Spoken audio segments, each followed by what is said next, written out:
I'm glad this is happening, but in the big scheme of things, this should not be a mandate or a law or an executive order signed by a governor to remove the wearing of a medical device in a school, regardless of its efficacy or not. But sometimes, I suppose, in a constitutional republic, that's what it took. Here you see Glenn Youngkin continue to hit it out of the park. Now, again, I'm going to be critical to Glenn Youngkin, the governor of Virginia, if and when he decides to screw up and go woke or whatever. But from when he took office until now, which has just been about a month, I don't necessarily have a problem with it. And I think most Virginians don't have a problem with it as well. This is one of the big issues. Got counties in Virginia like Loudoun that continues to push the mask mandate, while other locales in this country continue to remove them. I'll give you a personal story. My son, who's 16, going to school, and there's a mask mandate in schools. I basically pulled him aside once, he started going to school, and I said, hey, look, young Laszlo, do you want to fight this, or do you just want to go to school and wear your mask?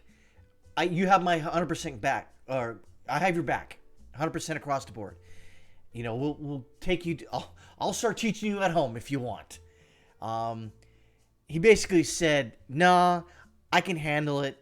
It's not a big deal. It is a big deal. It sucks, but for all intents and purposes, I'll just handle it. I don't want you to, embarrass me and go to school and, wave signs and picket." He just, and so finally, as of last week or this week, Monday the 14th, they removed it completely. Now they have to let they left the caveat in there that if you want to wear one, you can. No one's going to stop you. If you don't want to wear one, cool. No one's going to stop you. That's what it should have been in the first place, but it wasn't. You had a bunch of school marms out there and a bunch of people who were thinly veiled authoritarians that decided that we need to do this because X, Y, and Z. Well, in my state, it's been over a year since they've followed the Florida model where they just said, do what you want. We're not going to mandate anything. Of course, there was some pushback.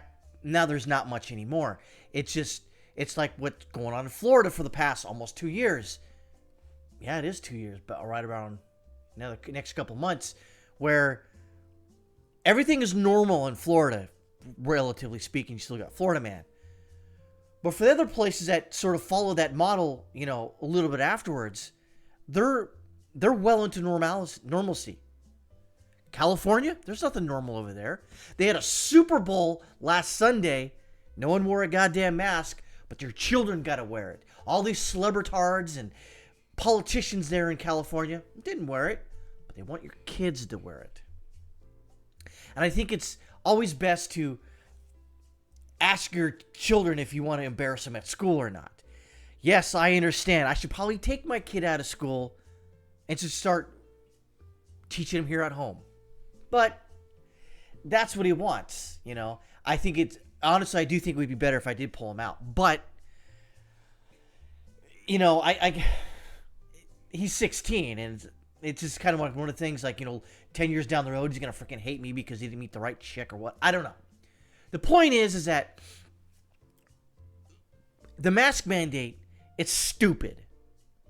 Whether it had any effect or not is up for debate, in my opinion, of course. Don't take my word for it. I'm not a medical doctor, but I can see things. You can see things out there. And that's basically it. I have... Now, okay, we'll leave it at that, because you know how YouTube is when it comes to questioning, just questioning anything. They're out of their mind.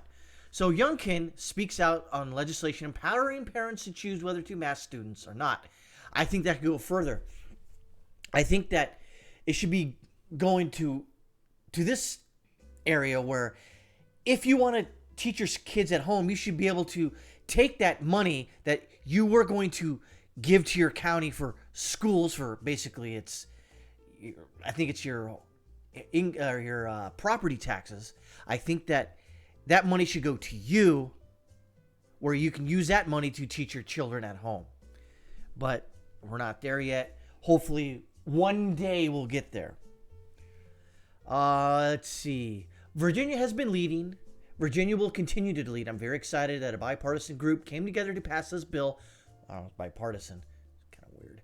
Which I will sign into Virginia law, and we will make it very clear that parents, in fact, have the right to make a decision with regards to their children wears a mask or not. I think it goes further than that, like I said, not with just the education, if you want to teach your kid at home or not. I think it should go further to ban teachers from, well, we're going to take your kid and get him vaccinated. What? Without my consent? No. You can't do that, you know? Or having a group there that teaches your kids Marxist ideas. Well, it's just normal school. Or pushing LGBTQ Batman symbol rhetoric on your children. That shouldn't be there as well. We're not there yet, but we should be. And if Trump was better at his job, he should have been pushing that, but he didn't. Let's move on. Youngkin vowed to sign the bill Wednesday, which was yesterday, that will give parents a choice to opt out of the school mask mandates. Legislation cleared both Virginia State and House over the last weekend. If Youngkin attaches the emergency clause, it will take effect immediately. If he does, the bill will go back to the legislature where it will require a majority vote from each chamber, which could take just a matter of days. Without emergency clause, the bill wouldn't take effect until July 1st. Youngkin said school districts would not be able to enforce their own mandate despite Virginia law banning mask mandates in school. See, this is going to become Virginia law, and so there really isn't the ability to do that. The bill is very clear. Any authority, whether it's a school board or a local board of supervisors, or by the way, the state government that wants to mandate masks, parents will have the ability to opt out. This is about empowering parents. It goes further than that. It's about stopping a government entity telling you what you can and can't wear, or what you should or shouldn't wear in a public outing.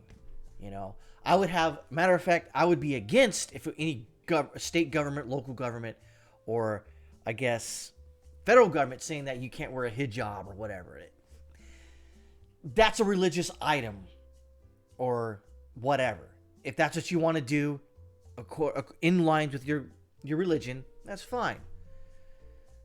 However, taking driver license photos with a burqa on, no, I don't get that.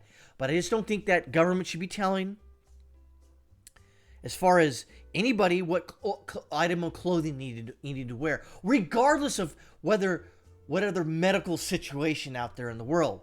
That's stupid. So Youngkin scolded school boards for trying to hang on to authority in many places, predicting that history will not look kindly upon them. It won't. They don't care, because for the most part, they are leftist liberal pieces of human shit. And they can go straight to hell. School boards that aren't looking out for kids' best interests and actually listening to parents, I think, will actually be held accountable by parents. We've already seen it. The governor vowed Virginia children will be educated in Virginia in a way that's consistent with parents' values.